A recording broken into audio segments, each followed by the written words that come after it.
Hello and welcome back to another episode of MTN Coaching's Better Than Yesterday. In this episode, I'm going to dive into a simple man's guide or woman's guide to designing your own training plan. Now, a huge part of what we offer at MTN Coaching is obviously relating to mindset and nutrition, but the other kind of third puzzle piece is going to be your training plan.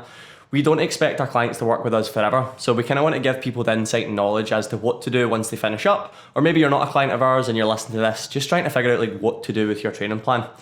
So we set our training plans up in a way that obviously maximises success. It works for you, your time frame, your goals, but hopefully they're enjoyable too.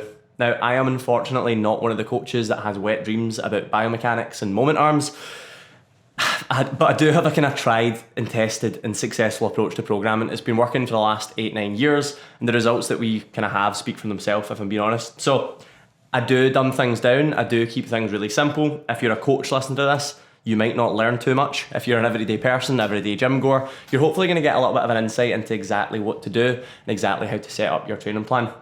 As I said, this is a simplified version. If there's any scientists, if there's any exercise scientists, if there's any sports scientists out listening to this, you might be thinking, what is he talking about? This is for the everyday person. This is to give you kind of short, actionable advice on how to set up your training plan. Now, the first thing that you need to decide is obviously how many days that you're going to be training. We'd recommend 2 as an absolute minimum and 6 as an absolute maximum. The sweet spot for most of our clients is 4. 4 sessions is probably what about 80% of our clients tend to do. This allows you to obviously get in and out the gym 3-4 times a week, but also to recover 3-4 days a week. Recovery is a massive part of achieving any sort of result. Do not think that, when you're super motivated, you're ready to go, you need 7 days worth of training. In most cases, that is not the case. Unless you're an elite athlete, unless you're training for something very specific, 4 or 5 days is honestly perfect for the vast majority of people. So like I said, step 1, just figure out how many days that you can commit to. Think of what you can commit to for the next 6, 8, 10, 12 weeks, not just what you can do in the next 2 weeks. Think about the longer term on this. Step 2 is you should be looking to target each muscle group 2 to 3 times per week. So which muscle groups will you train together? I'd almost always opt for full body workouts or at least like an upper lower split. So that if you were doing 4 sessions per week, that could actually be 4 full body workouts, or it could be upper lower, or you could move into things like full body, push, pull and legs. So the actual program split is completely up to you, but what you really want to be doing is training each muscle group 2 to 3 times per week. This is why the typical bro splits aren't recommended. We do not want you to be doing a full chest day, a full arm day, a full shoulder day. A full lower body day is probably the only thing that we'd recommend, because your lower body is obviously taken into consideration quads, glutes, hamstrings and calves. So keep that in mind. Try and stay clear of the bro splits. Try and stay clear of training just one muscle group within each session. Within all of your workouts, you should be hitting at least 2 muscle groups. And like I said, you should be aiming to do that 2 to 3 times per week. Now, obviously, the more training sessions that you're doing, the more you'll want to split things up. If you have decided to train 6 days per week, a good split might just be doing push-pull legs, push-pull legs. If you've decided you want to do 5 days per week, it could be upper-lower push-pull legs. It could be full body, push-pull legs, full body. There is a million different ways to program. It's completely up to you. It's up to your preferences. It's up to your time frames. And to be honest, it's just up to what you enjoy. For me, my favourite training split is a full body, a push, pull, legs, and a little bit of conditioning. That works perfectly for me, but equally, I've cycled through probably every type of training split imaginable. And if this is you and you're figuring out your own training plan, take your time, try different things, do a little 6 to 8 week blocks on a specific training split, and then change things up. You might find what works for you is different for other people, so keep that in mind. So step 1, like I said, decide on how many days that you're going to be completing. It's going to be 2, 3, 4, 5 or 6, I would say maximum. And then the next step is trying to target each muscle group twice per week. So that's going to help you kind of decide on what training split that you're going to follow. The next step is there's no magical exercises. I need to make this super clear. There is not one single exercise that you need to be doing in the gym. Many of them have benefits, all of them have benefits, some of them have drawbacks. It really depends on you as an individual. It depends on what you can perform safely and effectively, and it depends on enjoyment largely as well. So keep that in mind. Machine-based exercises are useful. Free weight exercises are useful. I wouldn't have said there's a reason to pick one or the other. I think you should incorporate both machine, free weights, barbell, dumbbell, kettlebell. You should have a variety of movements, a variety of type of movements within your training plan. Body weight, again, is a great way to train, so keep that in mind. So when you're designing your training plan, don't think, I need to have X, Y, and Z in it. That's not necessarily the case. Think more in movement patterns rather than specific exercises. So you should have some form of squat movement, but some form of squat movement could be a back squat, a front squat, a hack squat, a split squat. There is a number of different squat variations. So think about movement patterns rather than specific exercises. The movement patterns you're going to look at are going to be a squat movement, a hinge movement, a vertical pull, vertical push, horizontal pull, horizontal push. So that's the kind of movement types that you're looking to incorporate within all of your training. So like I said, step 1, deciding your days. Step 2, try and hit each muscle group twice per week. Step 3 is just realizing there is no magical exercises. Please keep that one in mind. Step 4 is looking to incorporate some compound movements. Now, your compound movements are going to be your squat, your deadlift, your bench press, your dips, your chin-ups, your overhead press. They're basically movements that incorporate more than one muscle group and generally some of the bigger muscle groups as well. So for me, I typically start with 2 to 3 compound exercises to begin every session. So if I'm doing 4 days per week, I'd probably start with 2 compounds to start every single session. So let's go for an example. I'm doing an upper, lower training split. My upper body day at the start of the week, I'd maybe start with a chin up and an overhead press. My upper body at the end of the week, it might be a bench press and a barbell row. So that would maybe be my compounds that I pick for upper. Within my lower body, again, you're looking to hit at least 2 compounds. It could be starting with a squat and a Romanian deadlift. And then at the end of the week, it could be something like a hack squat and a walking lunge. So all 8 of those movements there are your kind of typical compounds. So they target more than one muscle group at any given time. So just running through those steps, I am going to repeat myself a lot. It's just to clarify everything. Decide on your days, try and hit each muscle group twice per week. Realize that there's no magical exercises. Start with your compound movements. And then we're going to move on to step 5, which is trying to program in your accessory movements. Now, your accessory movements are going to be those that require a little bit less effort, a little bit less skill, and they typically only work 1 to 2 muscle groups. So it's the much smaller things. It's going to be dumbbell side raises. It's going to be bicep curls, tricep push downs, calf raises, leg extensions. It's more of those kind of isolation based exercises that generally only target 1 or 2 muscle groups. So keep that in mind. Like I said, step 4, we're looking for 2 to 3 compounds on every single workout. With your accessories, you're probably looking for between 3 and 5 accessory based movements. So by the end of kind of figuring out your exercises and your training split, you're probably looking for between 5 and 8 exercises on every single session. So that's a very general rule of thumb. 5 probably lower end, 8 probably a little bit that higher end. So anywhere between 5 and 8 exercises per session is perfect. So step 1, you've got your number of days. Step 2, you've decided you're going to train each muscle group twice per week. Step 3, you've realised that there's no magical exercises. You're going to pick what works for you. Step 4, 2 to 3 compounds. Step 5, 3 to 5 accessory based movements. So you've started to build out most of your program at this stage. Step 6 is really thinking about the rep ranges that you're going to make good progress on a regular basis. Now again, this is my take on programming. Everyone does this completely differently.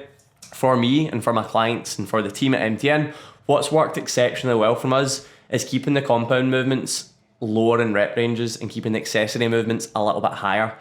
You can do both. You can swap them about if you want, but for us, having your compound movements anywhere between kind of 3 and 8 reps and having your accessory based movements anywhere between 8 and 15 reps has worked exceptionally well for us across the last kind of 4 or 5 years. Now, when it comes to sets, anywhere between 2 and 4 sets is ideal. If you're only doing 2 sets, you need to be training at a much higher intensity. If you're going to do 4 sets, again, you can probably split that intensity up across, a number of sets. So just to recap on that one, we'd recommend between 2 and 4 sets of all of your exercises. For the compounds, we're going to recommend between 3 and 8 reps. And for your accessories, we're going to recommend between 8 and 15 reps. Please, please, please don't send me hate mail saying that is not how you program, that is not what you do. This is completely individualized. Like I said, this is what's worked perfectly for us across the last 4 or 5 years. I've had huge success with it, as have hundreds, thousands of our clients as well. So keep that in mind. Step 7, you should follow the same plan for at least 6 weeks. Now, this is where so many people go wrong. They design a plan, next week they change their plan, next week they change their plan again, week 4 they change their plan. They're now a month in and they've actually seen little to no progress because they've not actually been able to monitor the metrics across that 4-week time frame. What's a better idea? What's a boring idea? But what gets results is sticking to your exact same training plan for the 4, 6, 8 weeks.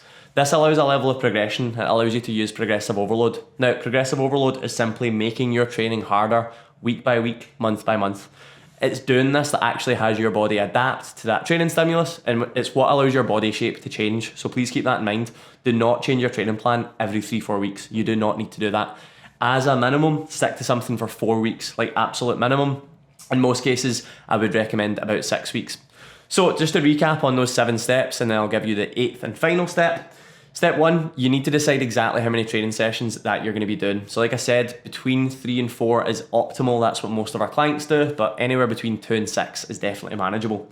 Step 2, you do want to target each muscle group 2 or 3 times per week. So that's going to give you a little bit more of an idea of how to program, whether it's full body, push, pull, legs, maybe it's upper, lower. It's completely up to you. Step 3 is just the realization that there is no magic exercises.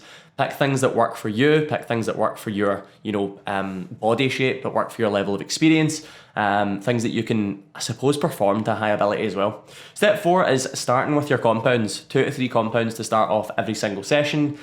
Step 5 is going to be selecting your accessory-based movements. I typically have 3 to 5 of them within the session, which in total will mean you've got 2 to 3 compounds, 3 to 5 accessories. You're probably looking for between 5 and 8 exercises on every workout, so keep that in mind.